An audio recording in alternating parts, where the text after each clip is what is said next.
शुरू अल्लाह के नाम से जो बड़ा मेहरबान और निहायत रहम करने वाला है। अस्सलामु अलैकुम।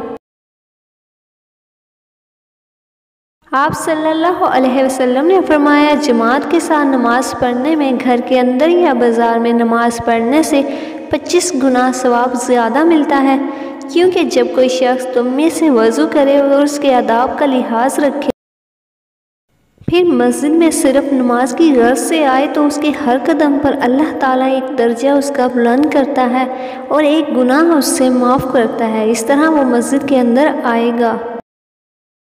मस्जिद में आने के बाद जब तक नमाज के इंतज़ार में रहेगा, उसे नमाज ही की हालत में शुमार किया जाएगा, और जब तक इस जगह बैठा रहेगा जहाँ उसने नमाज पढ़ी है, तो फरिश्ते उसके लिए रहमत खुदावंदी की दुआएं करते हैं। ए अल्लाह इसको बख्श दे, ए अल्लाह इस पर रहम कर। आप सल्लल्लाहु अलैहि वसल्लम ने फरमाया कि अगर किसी शख्स के दरवाज़े पर नहर जारी हो और वो रोज़ाना उसमें 5-5 दफ़ा नहाए, तो तुम्हारा क्या गुमान है, क्या उसके बदन पर कुछ भी मैल बाकी रह सकता है?